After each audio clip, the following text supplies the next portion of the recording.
Today we will discuss different roles that leaders and followers have in dance.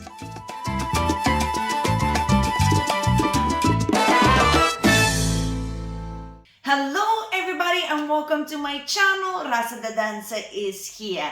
In our dancing, salsa, bachata, kizomba, ballroom dancing, we have one person who is leading, the other one who is following. And back in the day, the roles of leading and following was explained very clearly. There was a whole history about it. There was exactly what one and the other should do. These days, I feel like there's less of that. It's more focused on what you should do in the dance rather than concept as a whole. So I decided to give you a little bit of history, a little bit of what I think is right or wrong, and give you a little bit more, a brighter understanding what are the roles for leaders and followers in dancing. So let's make this conversation useful for all of us. Okay, so first let's talk a little bit about the history. Of course, back in the day, when even I was not born, in the dancing partner work situation, a man used to be a leader and a woman used to be a follower. These days, of course, anybody can lead and anybody can follow. We mingle. The whole point is to be able to dance with everybody. And if you want to lead, you can lead. If you want to follow, you can follow. Now, however, with that, there comes a little bit of confusion of what actually the roles are. When a man used to be the leader, he came with some masculine traits, and when the follower used to be a woman, he came with some feminine traits into the partner work. So what does that entail? That it used to be that it's very clear that the man is the security, he provides the space, he provides the frame. And the follower, the woman, used to be the one that provides the decoration that comes around the frame in terms of dancing. I'm only talking about the dancing here. Now, since everybody's leading and everybody's following, sometimes certain things get a little bit lost, and the dance gets a bit confusing for either of the partners, because in order to dance a partner dance with two people dancing together, there has to be a harmony and a clear understanding what roles are we playing. If anything just randomly goes, it only works with the person who's like-minded and anything goes. But in order to dance with everybody, there has to be unwritten kind of understanding of what roles a leader has and what roles a follower has. Does that make sense? At least that's how I see it, okay? So based on that kind of information, you have to be open-minded that it comes from a lot of history, of course, from the past of the way we see the roles. But now that we're also opening our mind and we're expanding it, there still has to be a clear understanding when two people dancing together without words, what are the roles in the partner work, okay? So now that we kind of hopefully got our head wrapped around that understanding, we can talk a little bit more of what those roles actually are. Okay, so let me start from kind of fundamentals, and then we'll see how far we can stretch this. And feel free in the comments to fill in the gaps. If I don't mention something, go crazy. So one of the things that are very important in a partner dance, for the leader to understand that you are the one that is deciding the course of the dance. So you are the one as a leader who has to decide the timing, and hopefully you will dance on time. I know it's a difficult process, but you're the one that deciding the timing, yes? As a leader, you are deciding the pattern, what combination you're gonna actually make. So you are the one that is deciding, am I gonna turn the follower? Am I gonna do footwork? Am I gonna do this or that? You are deciding the 10 patterns, the footwork, the body movement, whatever. You are the one that's also deciding the musicality. There's a lot of responsibility there. Now, it's not to say that the follower cannot also do something with the musicality, but overall of when you're gonna stop to the music or when you're gonna do some dramatic situation, that's again on you. So you are basically deciding your timing, your combinations, most of the musicality, And then, of course, you are the one that's responsible for the safety of the dance. So you are looking after the partner, making sure that she's safe. You are the one that's being her anchor. You are the one that's looking around, making sure other people don't bump into you. It's all that. So safety as well. Okay. So those four is like, it shouldn't be negotiable. It shouldn't be debatable. This is your responsibility. These are the obvious ones, okay? And if we're talking about the obvious ones, as a follower, your first one is to make sure that you've learned the techniques and you can follow any kind of lead, soft, tough, rough. You have to learn the techniques, how to adapt, how to adjust, how to protect yourself if it's a little bit too much. But your job is to follow whatever he does with these four things, okay? Timing, you gotta follow the timing he chooses. We learn techniques as well when we get more experience, how to help the leader to determine the right timing. And sometimes we help them by maybe starting first before they start if they don't feel confident. So it's not like you cannot help them out in certain places, but in general, whatever timing was decided at some point, our job is to learn how to follow it, whether it's good or bad. Yes, of course, he's deciding the combinations. Our job is to pick up the signals, be able to sharply follow with all of the combinations, but also our job later as we get more experience is how to make those combinations our own. So to express ourselves a little bit more in an interesting way so we wouldn't do things robotic. Then also, of course, the musicality, that's where we can play a little bit more. There's many ways we can play with the music, with our footwork, with our arms, with our body. We sometimes even do playful stops ourselves where we're being cheeky with the partner. So musicality is a little bit more open for us to actually participate and, encourage our partner to participate in our own imagination, yes? And if he is a very generous lead, he will give you that space. And of course, safety, in terms of safety, he should provide us, or whoever is leading should provide us, the safety to express ourselves. But we have another part that is, instead of safety for us, it's actually decoration.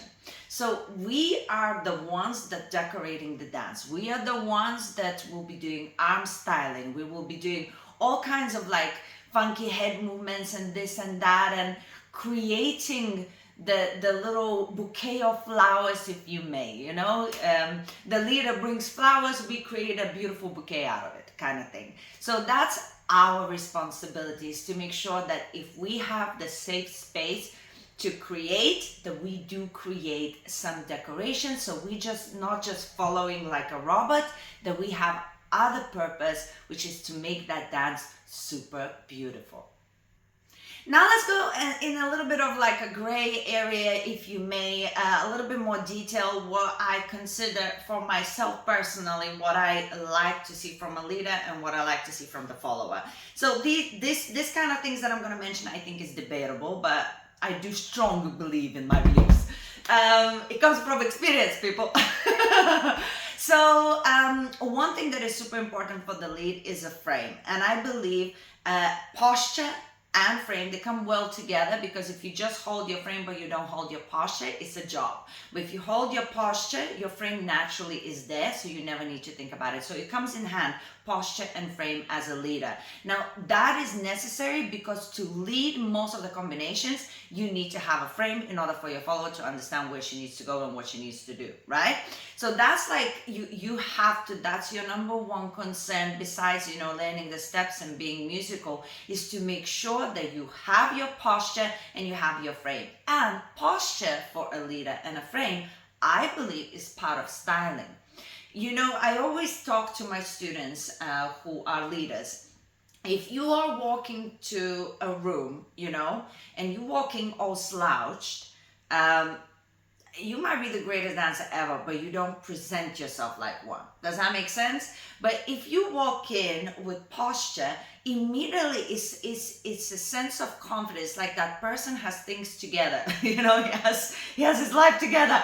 It looks like that person respects themselves, is proud of themselves. And there's a different posture for all kinds of situations. Like if you're gonna push your shoulders back and extend your chest, you look like you're cocky, which is not cool.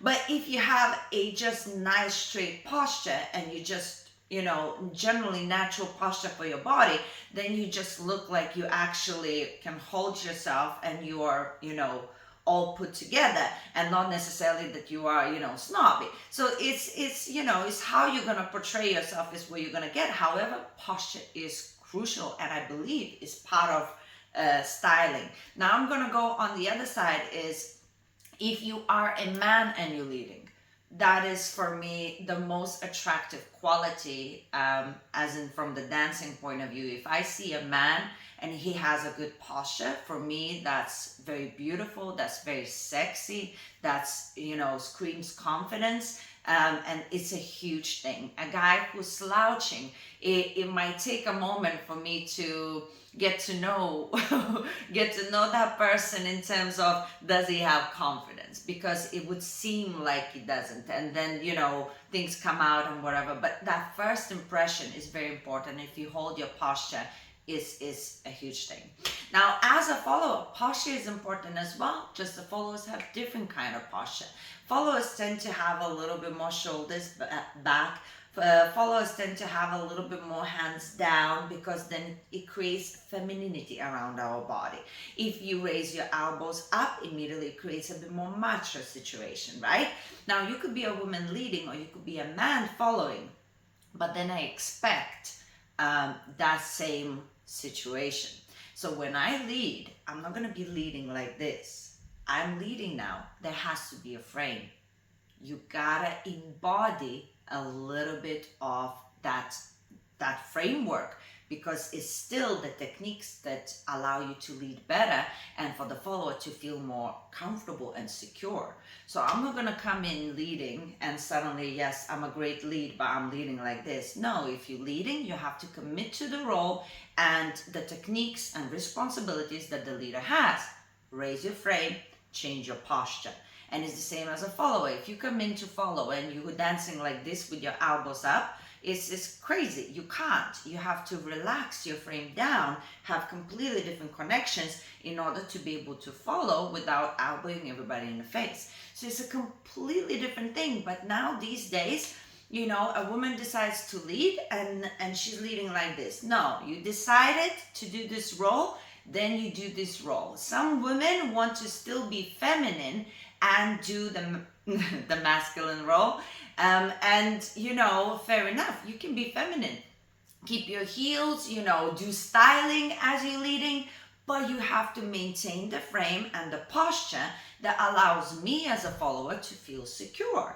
That's very important. And it's the same for the leaders. If you want to get into more following, the men, if you want to get into following, you have to change your posture.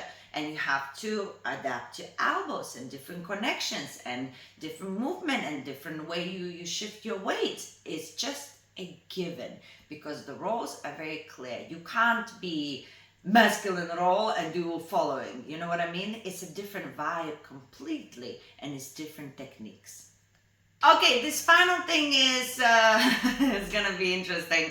Listen, I made this channel for a reason, and I promised you to tell the truth, nothing but the truth. Yes, I started this channel to make sure that you get information that you not normally would get and that nobody talks about, and I want to tell you what I feel, because maybe you can relate and understand things better.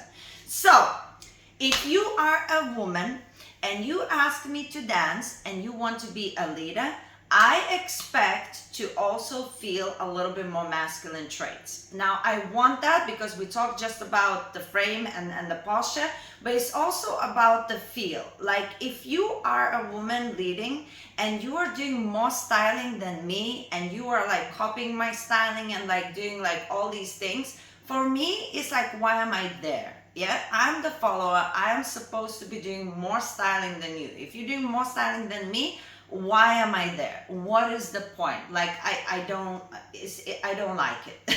Okay? You decided to lead, then try and get a little bit more of the safety and the looking after me, and then different placement in your feet, different posture, different feel. But when some women decide to lead and they're doing all of these styling and this and that, I'm like, well, you might as well then just be a follower. Does that make sense? If I'm leading, I enjoy leading because it's a different feel. And I enjoy following because it's a different feel. And if you don't embody that feel, it's kind of like, yes, you're leading and following whatever, but you're not getting the vibe of what that is supposed to be. And it's the same when leaders are trying to follow. Don't be afraid to then indulge yourself. Start styling a little bit. Try to do different things. Try to get into a different zone, because it is not just about the technique that I lead you and you follow, right? It's also about the feeling that somebody is taking you through this journey and you are the one that's following. You're committing and you're taking a chance on somebody to go through this journey. So there has to be that little bit of a feeling as well, that when you go into the role, you're taking over that role. It means something to lead. It means something to follow. As a leader, you're asking somebody to trust you. So how am I going to trust you if you just, all over the place? And I'm like, does that make sense? That's my opinion. I'm sure different people have different understanding, but I thought it's important to say the type of things that leading and following mean to me. That is not just technique, it's also responsibility of the feeling of what actually it means, why dancing is so beautiful. It's not because just of the technicality and the music, but because of these connections, different connections that we have when we're doing our roles. So that is my opinion, but feel free to go crazy in the comments. Thank you for watching, and if you watched this till the end, make sure you subscribe and show me some love. Guys, this channel, as I say, is for you. And of course, leave me a comment. What do you think about this subject? Did I miss some points that you think should be mentioned? Please write a comment, because a lot of people read them and you might be the one that helps somebody out. Maybe you will help me out. And in the meantime, I'm going to leave you with these other subjects that you can explore about leading and following, and making sure that you're opening your mind, thinking about things, and becoming a better dancer. Guys, I will see you very soon. Sending you my kiss. Mwah, and bye-bye for now.